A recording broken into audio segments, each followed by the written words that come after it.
nation, under God, indivisible, with liberty and justice for all.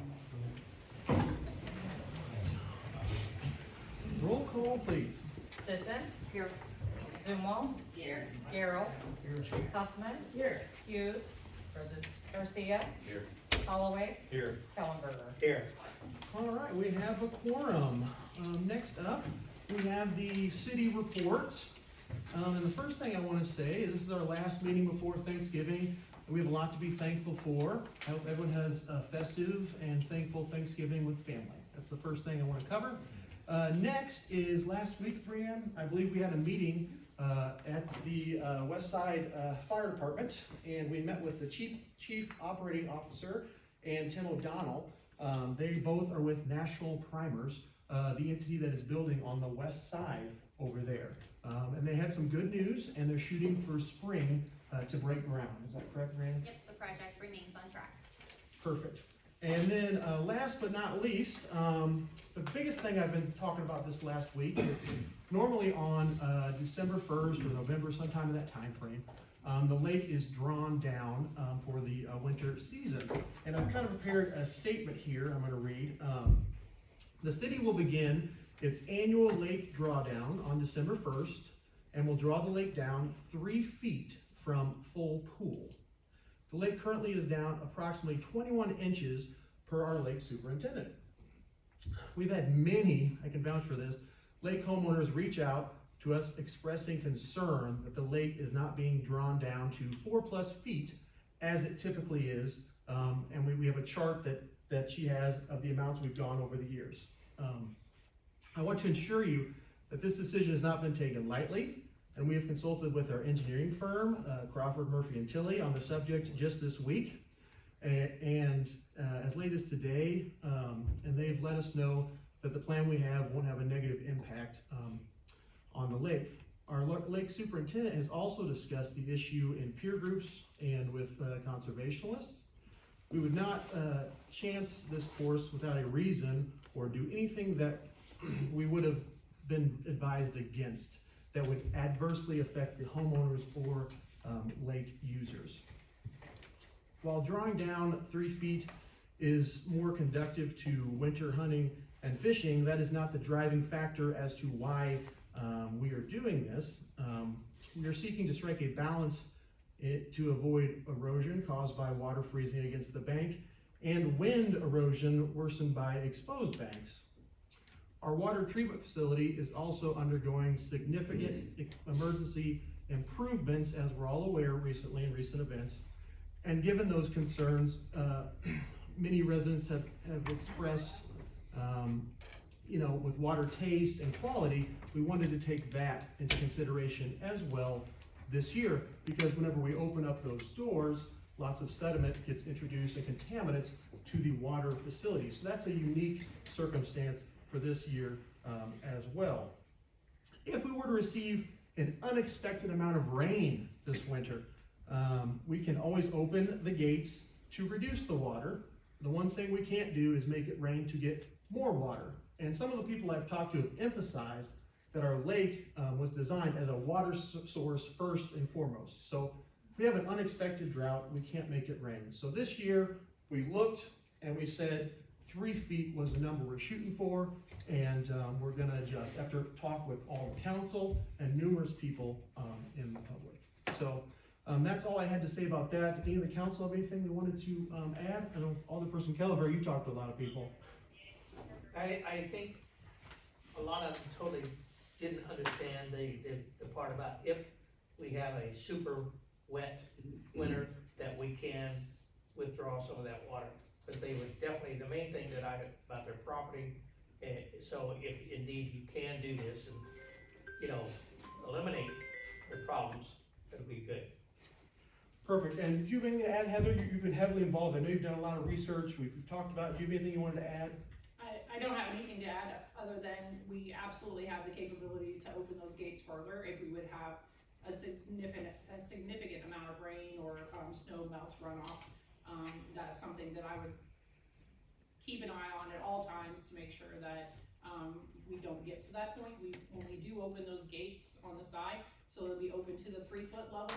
So so it'll maintain that 3-foot level, and we can open those further if we need to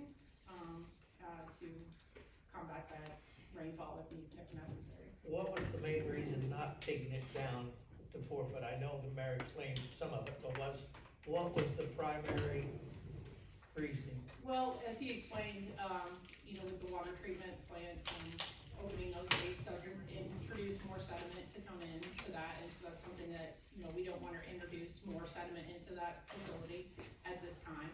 The second reason being, we are exposing a lot of our banks to wind erosion. Wind erosion is a significant, source of erosion of banks, and we do have especially on the east side of the lake, we have higher cliffs that do get a lot of wind, especially since we are situated as a north-south lake direction, so we get a lot of wind that comes in through there. So the less shoreline that we expose, the better. One of the questions that I got, when the water is down low, according to 4 foot, some of the homeowners go out where they can, pick up, one up said tires, trees. Now, are they still gonna be able to do that, or is the water gonna be too high? Well, absolutely. So when we draw down 3 feet, you have to think about the surface area of a lake. So when you're drawing down the amount of water 3 feet, that surface area is a large surface area. So when you draw down 3 feet, you're actually pulling away from the shoreline, right? So it could go 10, 12 feet away from the shoreline, even just dropping 3 feet. 3 foot. Right. So when we go 4 to 6 feet, now we're exposing way more shoreline. We're talking about, sometimes upwards of 18 to 20 feet of shoreline exposed. And there we're making it susceptible to wind erosion even more. Good conversation. So- Go ahead. So, if it's down 21 inches already, is that, on par for where it normally is? No. It's a, No, so this time of year, we're typically only down, like last year at this time, we were only down about 8 to 9 inches, which I will note that Lake Springfield does do a drawdown as well. They only typically do 6 to 8 inches total for the winter time for people, for their docks or for erosion. We're one of the only lakes that do a 4 foot drop. We normally draw down, so what's normal, would you say? How many inches would you say was normal? Normally, we draw down to 4 feet. Right. Every winter. But I'm talking. But right now, Yeah. so normally we're down about 8 or 9 inches. So, And we're down, are we not over at the 20 same? inches. Will we not result at the same, if we're down 21 inches and No. we're gonna draw 3 foot? so No, we're gonna draw no, 3 1 more foot from foot full to make pole. it. Okay, Yeah. got it. 3 feet total. So it'd only be another 15 inches. and then usually what happens in the winter is it doesn't rain a lot, Right, typically. You right. never know, droughts can go the other way. We could get rain. Right. But usually it goes to 4 or 5 inches and then it rains in the spring, hopefully. So that's my understanding. Yeah, and we're still considered, and as of today, we are still considered in the area of a severe drought.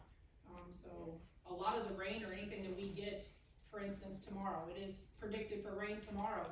We are in a severe drought. Our watershed is gonna absorb a lot of that before it even comes to the lake. So we may see an inch or two increase in the water level, but probably not much. Perfect. Any further discussion from the council? Yeah, I got one other thing. Uh-huh. So, let's say we don't get to it in time and these folks' docks, or something, I'm assuming that's part of the concern, they're worried about their property being damaged, correct? So, Yes, sir. in the event that happens, because we chose to take this path, what does that mean for us? I look at it kind of like your regular home insurance. There's a tornado, you insure for a tornado, and in a lake, you gotta think it's winter in Illinois. It's kinda like if you build a porch and you get snow on your porch, it's just gonna happen. The goal is to try and protect their property as much as you can, but at the end of the day, you're building a dock or retaining wall on water, and that's a decision that the leaseholders make. The city doesn't make those improvements. Landowners over the time have made those improvements. So their homeowners insurance, and I can speak to this because I live on the lake, I have insurance to cover those things. A lot of times the damage isn't enough, I'm just gonna pay for it myself, kind of a thing. Right. But I look at it just like normal insurance for a person with an everyday home. That's just my personal opinion. Any further discussion from the floor? All right, I believe we had some public participants. First up, Mr. Lee Hyde, signed up to speak. Yeah, go ahead. Are you gonna wait? And yes, I think he's going to speak about Embrace the Lake at the time of the agenda item. Okay, so you'll talk later when we talk about the nonprofit organization. Thank you, Mr. Hyde. Next, Ms. Laura Bender, if you wouldn't mind coming up, and you have 3 minutes. You have 3 minutes and I'll let you know when it's 2:30. In my 3 minutes, I must apologize to you, Ray. I had several calls today. It was my birthday and I apologize. Well, happy birthday. Thank you. We're buying. I didn't really plan to speak, but I will tell you, for someone that's been on the lake for almost 55 years, I was 7 years old. My parents were in the beach house for 8 years. When they did it, the lake was 1 year old. It was put in as a water source. Not this administration, but several have really let the lake go to, excuse my language, hell. It is filled in massively. But what I'm upset about is I know how much it goes down every year. I see what you draw it down to. You do it, you have taxpayers that live on the lake, that we don't even own the land, but we are the ones who are maintaining a lot of the land on the lake. We're fixing docks. We do get a lot of damage, and the insurance thing is great. Most of the time they cancel you, and sometimes it's $10,000 and $20,000. We've also opened Eagle Ridge, and we've told these people that here, we're gonna sell these lots for $175, and we want you to come in and pay big taxes. And they put great big shore stations on. What you're not looking at is ice. Ice does a heaving thing. It takes docks and shore stations off their moorings. My neighbor just put in a $65,000 seawall. They're trying to protect the lake, the erosion. Believe it or not, the ice affects that as well. It tears it up. And by only going down 3 feet, you can say that you're protecting. You're not. You need it farther out. It needs to be away from seawalls. It needs to be away from shore stations. It needs to be away from docks. Otherwise, you have all these taxpayers, they're not gonna do it anymore. They're not gonna keep maintaining your shoreline. They're not gonna take care of what they have.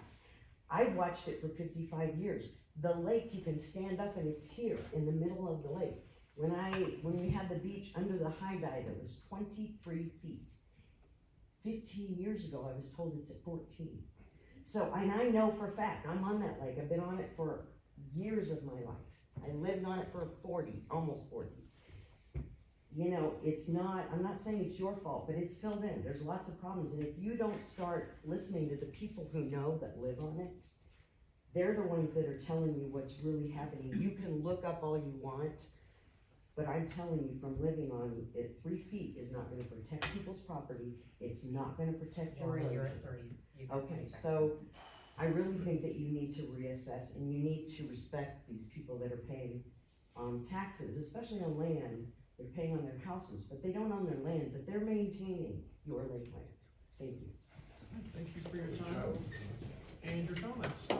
Next here, we'll move on to other business. First, we'll need a motion to accept the regular meeting minutes from the November 6th, 2025 meeting. Can I get a motion to that effect, please? Alderperson Garrell was the first. Can I get a second? Yes. Or Alderperson Zumwalt seconds. Any amendments to those minutes? Roll call, please. Garcia. Aye. Sisson. Aye. Garrell. Aye. Zumwalt. Aye. Huffman. Aye. Kellenberger. Aye. Holloway. Aye. Hughes. Aye. Motion carries. Next, we'll need a motion to approve the expenditure report and payroll report for the current period. Can I get a motion to that effect, please? So moved. All right, Alderperson Kellenberger with the first. Can I get a second, please? Alderperson Garrell, I think he beat you. Any discussion about the expenditures? Roll call, please. Sisson. Aye. Garrell. Aye. Zumwalt. Aye. Huffman. Aye. Hughes. Aye. Garcia. Aye. Holloway. Aye. Kellenberger. Aye. All right, motion carries. Alderperson Huffman, please. I'd like to make a motion to approve an ordinance authorizing the acceptance of funds from Embrace the Lake Incorporated, a 501c3, created to support the preservation, enhancement, and community engagement efforts surrounding Lake Lujager Recreation Area. All right, we have a motion on the floor from Alderperson Huffman. Can I get a second, please? Second, Mr. All Mayor. right, Alderperson Kellenberger seconds. The floor is now open for discussion. And I believe Mr. Lee Hyde is here to discuss the group that has formed. You can come up now. Yeah, perfect.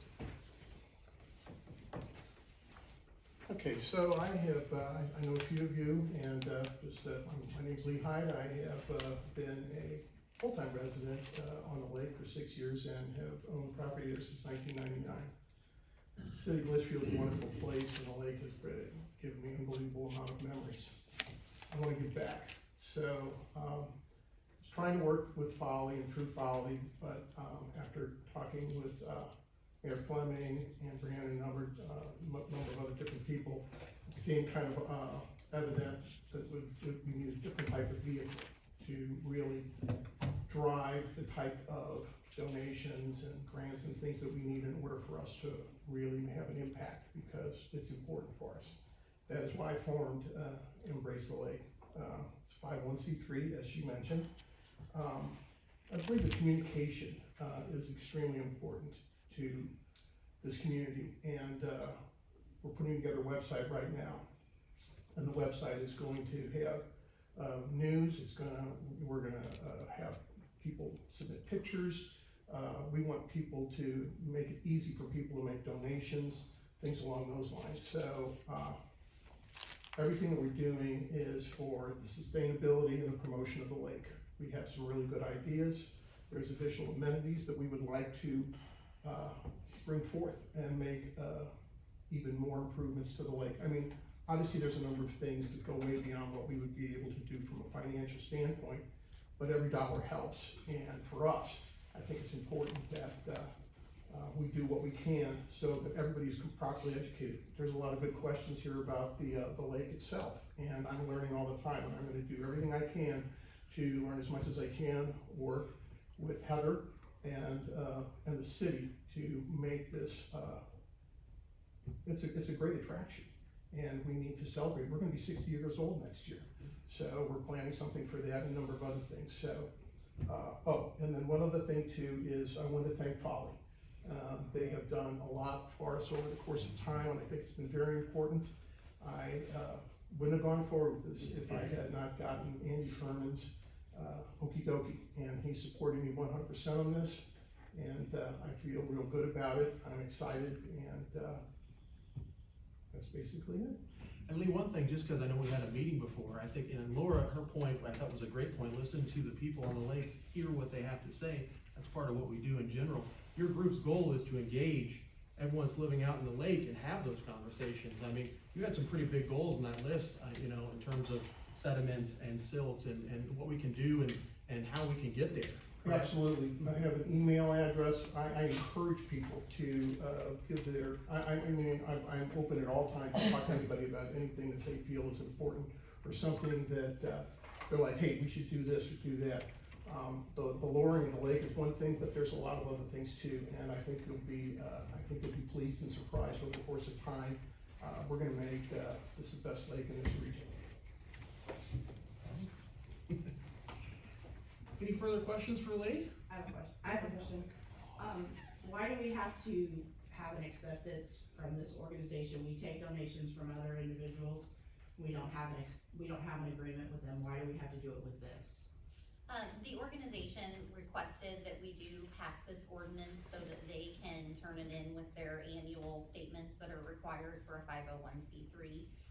This does not bind us to anything. This just simply states that we, as the city of Litchfield, will be open to any monetary donations from Embrace the Lake, and that we will be working with them. Embrace the Lake is not a city organization or board. Their budget will be separate, but they do plan to donate those funds to Lake Blue Yeager, with the city being the recipient. And who will decide what the funds go to? Embrace the Lake or the city? Embrace the Lake will designate the funds. The city will be, I understand that Heather is a non-voting member of the board. The city will have a voice in that. If something, I know that the concern could always be that, say, you know, worst case scenario, they identify a purpose that we don't have sufficient match funds for. We're not obligated to anything, but we do plan to work together and have a strong partnership to ensure that our intentions are the same.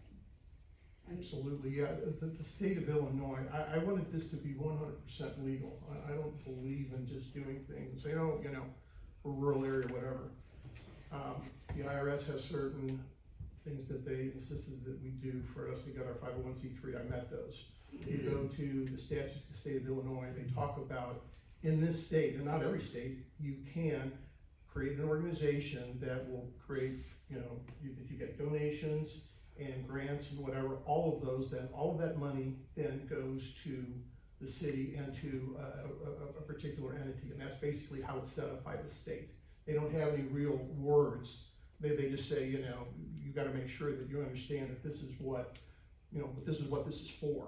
We're not gonna do anything else. We're gonna, promote the lake, and we are going to do what we can to make the lake as great as we can, and through those funds. Again, there's a 10-year plan, it's fantastic, but it's gonna take a lot, and it's gonna take a lot of effort, and that's why the communication is so important.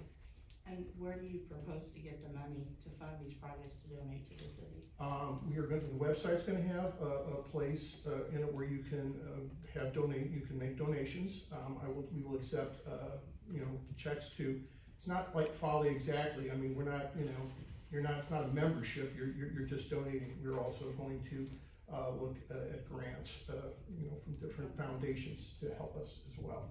And then also I'm going to talk to people about sponsorships. I want this website to do well. I want a lot of people to go to the website. I'm gonna keep the news updated. I'm gonna basically run that myself so that people have a full understanding of what's going on and things that can make a difference in what we are doing and why.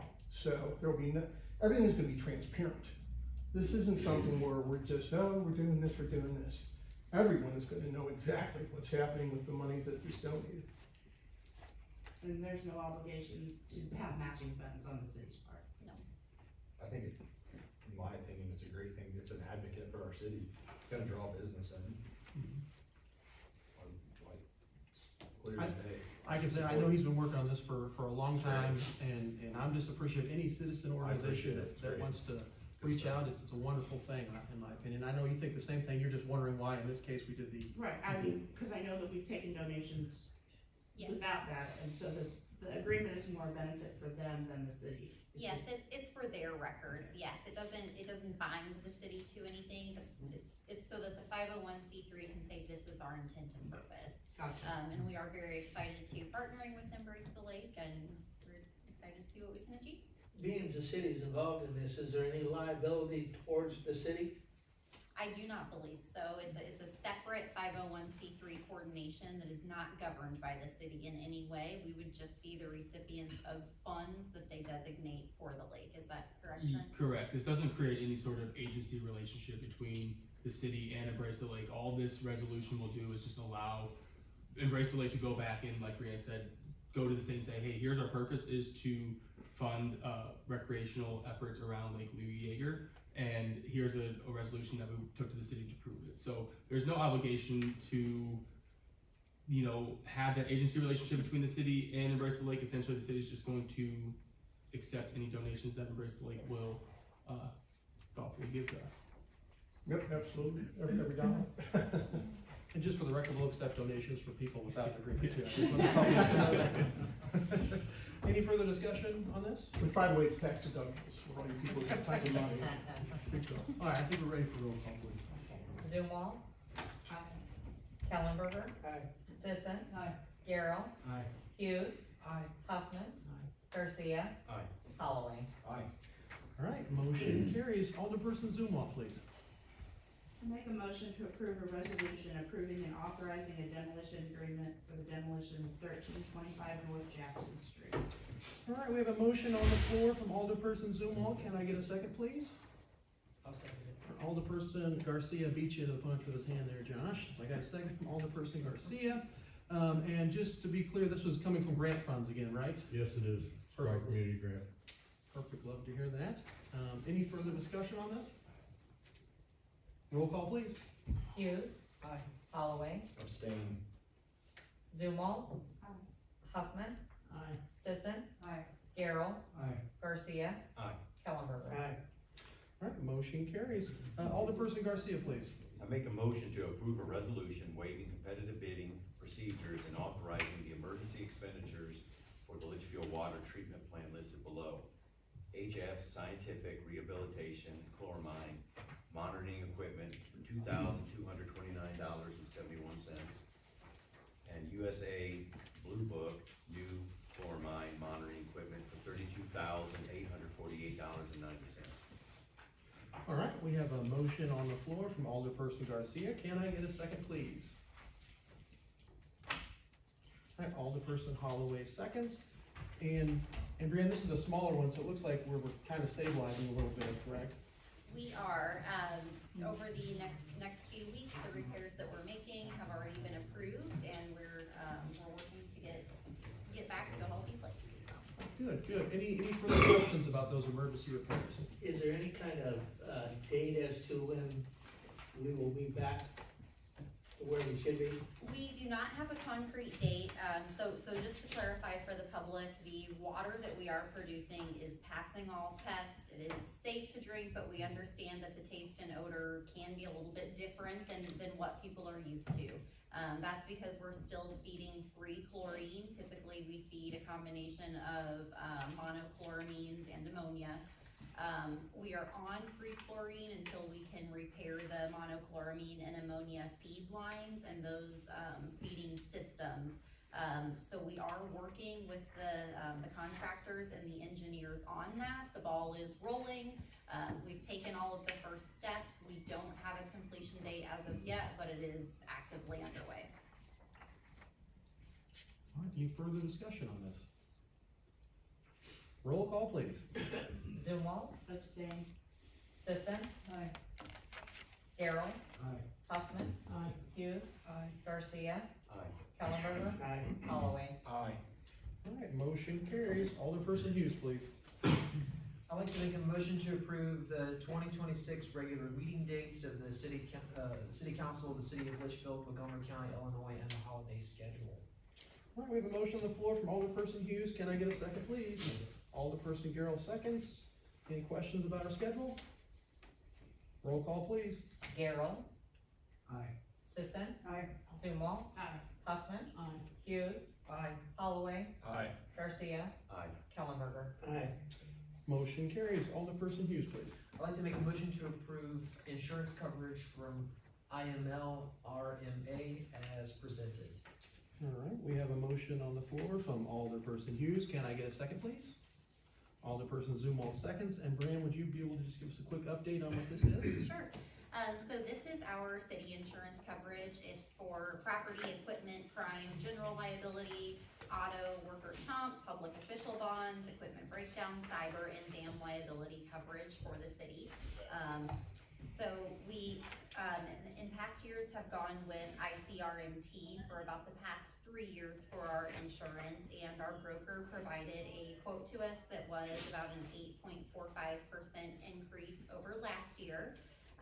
Our broker did attempt to get a quote from Travelers Insurance as well, but they did not provide a quote back in a timely manner. I reached out myself to IML RMA. They work direct. They don't work through a broker. IML RMA only insures Illinois municipalities, and we do have several in Montgomery County that utilize their services. Their quote was a 4.76% decrease on last year. And one of the main cost-saving benefits is they do not do a what's called a payroll audit for workers' compensation. So your premium for the year is fixed. With ICRMT, they do a payroll audit each year, which typically results in you paying additional funds past your premium. So we do recommend this policy, but I did invite Eric Little, an IML RMA rep tonight, to walk you through the coverage, and just a little bit about IML RMA. The floor is yours, my friend. Yeah, thank you. I promised Fran I wouldn't talk for more than an hour. I'll be real quick. I think everybody, I see a lot of our books on the table here. I'm just gonna fly through this real quick. I think the important part that you wanna see is at the back, but we put together a little comparison at the back. But I'm gonna go real quick. Like Brianne said, my name's Eric Little. I'm with the IML Risk Management Association. This association started back in 1981. At that time, a lot of the major insurance carriers were not writing municipal business. They just quit, left the state. They didn't want any part of it. So the cities got together, went to the IML, the Municipal League in Springfield, and that's how this started. The first year we started with 48 members. Right now we're at 811, I think, all municipalities, all around the state. We're in every county. We don't get into any school districts or fire districts or counties or anything, strictly municipalities, cities, villages, and towns. If we get to, let me start on page 3 here, right at the beginning. So that's our board of directors. So our board of directors is all mayors, which is, fundamentally different than really any other insurance company. Even who you're with currently is really a county, primarily county program, so they're county administrators that run their program. This program is all run by mayors, people who sit at tables just like you guys. They understand the risk that you have, and that's why this program has been so successful over the years. Page 5. This is a list of surrounding counties. So we just kind of, drew a circle on the map, certain radius, and this is all the members we have. You can see Montgomery County there. We're nearly everybody. I know we don't have Hillsborough. We did at one time, but hopefully they'll come back. But I think we've got everybody in Sangamon County. There's a few counties where we have every single municipality. That's the goal. Then we get into basic coverages, your property, all of your equipment. We're covering all of that stuff. The buildings, the contents, all of your tractors, backhoes, all of that stuff, vehicles. That's all part of this package. We got all the current information from your current policy. They provided schedules, so we're looking at all the same stuff. Should you come to us, which I hope you do, then I'll get with Brianna and we'll go through all those and make sure we're not missing anything. Sometimes when there's a change, I know ICRMT, they don't always update theirs regularly. They catch a lot of it at the end of the year, so there may be some stuff that we've missed somewhere in between there. So we'll add it on. It doesn't affect the price at all. Let's see, the bonds, we include the bonds similar to your current program. We are including a $1 million bond on the treasurer, and we looked at a $300,000 bond for the mayor for the grant that you're getting, or trying to get. One of our DCEO grants requires that the mayor is bonded at least 300,000, so we do carry that requirement. I am a liability.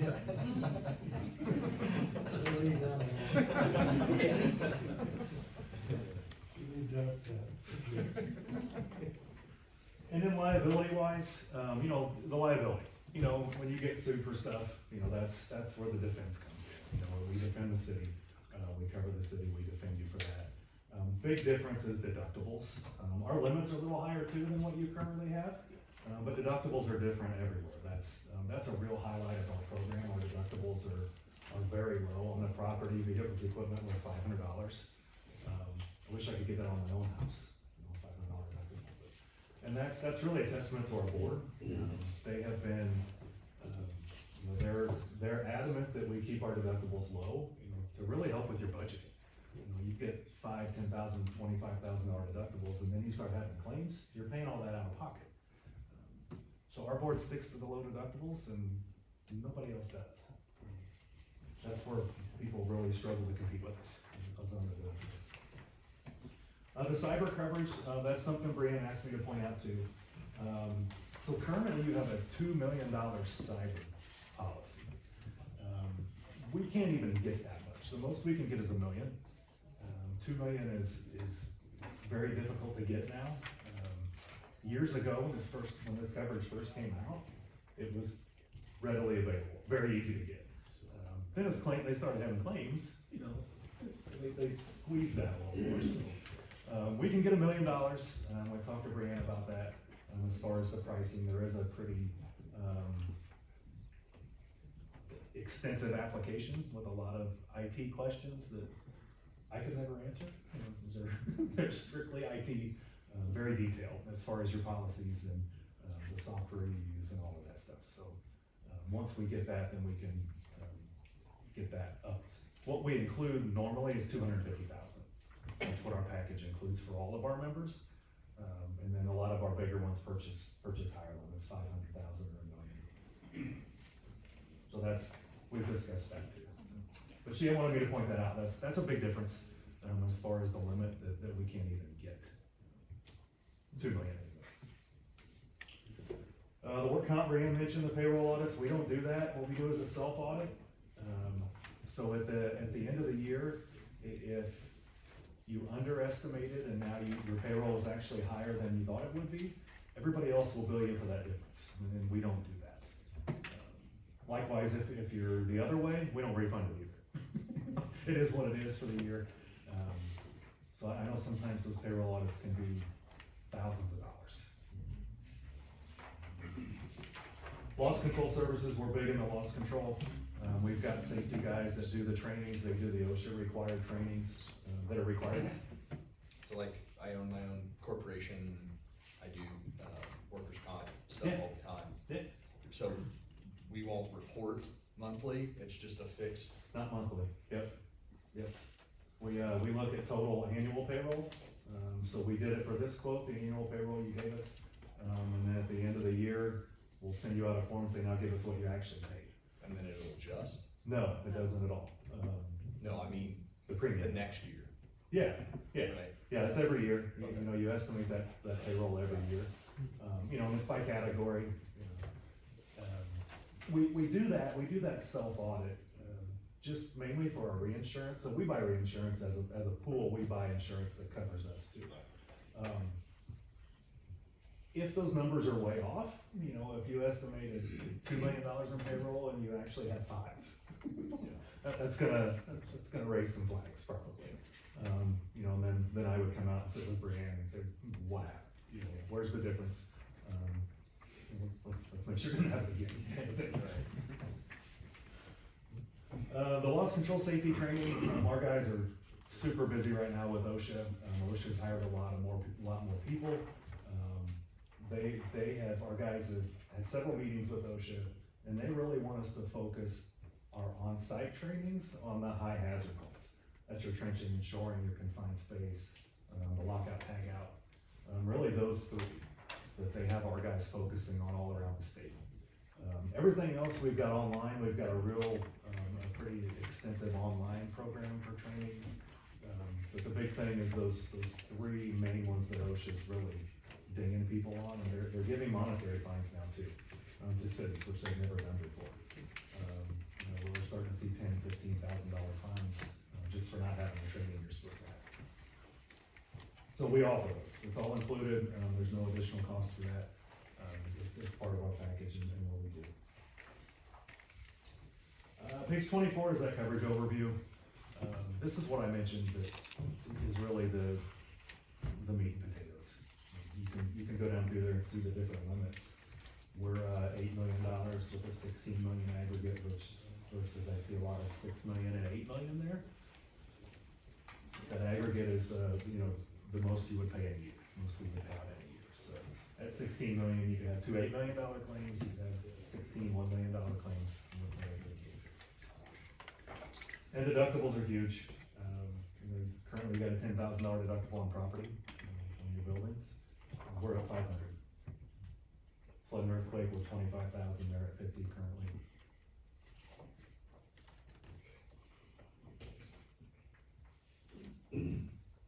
Any questions? It's really fast. I don't, typically with this cyber liability, Mhm. I mean, can you be a little bit more specific? I'm assuming like we're get hacked and.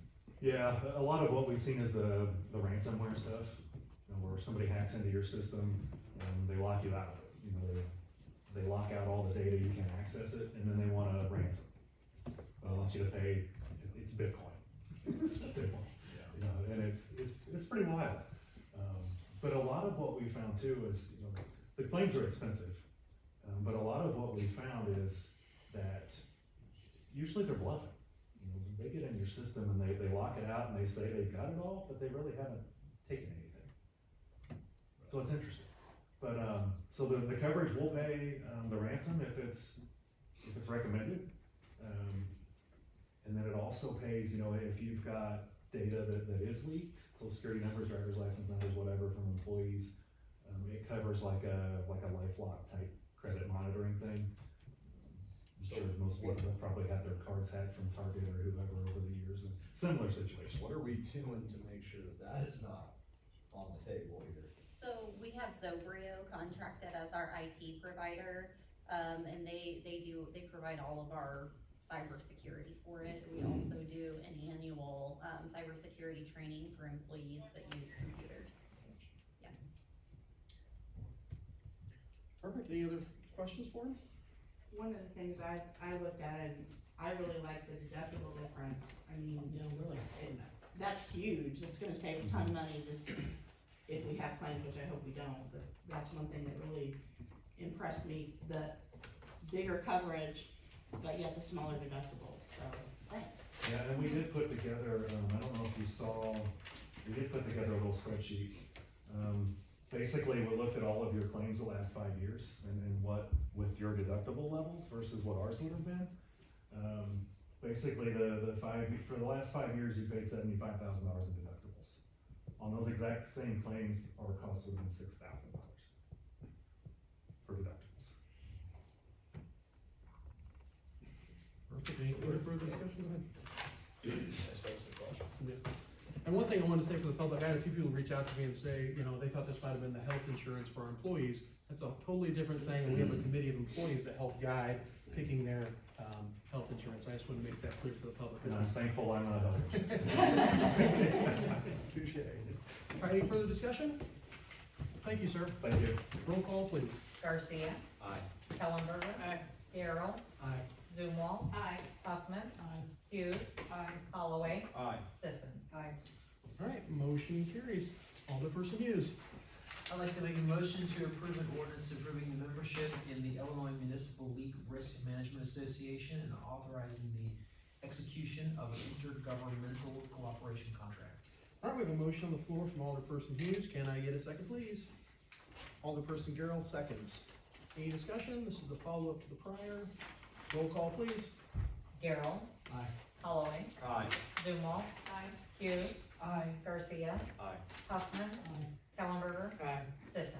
All right, motion carries. Alderperson Hughes, one more time. I'd like to make a motion to approve an ordinance amending the personnel manual to include a return to work policy as required by IML-RMA. All right, motion on the floor from Alderperson Hughes. Can I get a second, please? Alderperson Sisson, seconds. Any discussion? Roll call, please. Darrow. Aye. Sisson. Zumwalt. Huffman. Hughes. Holloway. Aye. Garcia. Aye. Kellenberger. All right, motion carries. Now, can I get a motion to adjourn, please? So moved. Alderperson Kellenberger and seconded by Alderperson Garrell. Roll call, please. Zumwalt. Sisson. Darrow. Aye. Huffman. Hughes. Garcia. Aye. Kellenberger. Aye. Holloway. Aye. Motion carries. We are adjourned. Thank you, everyone.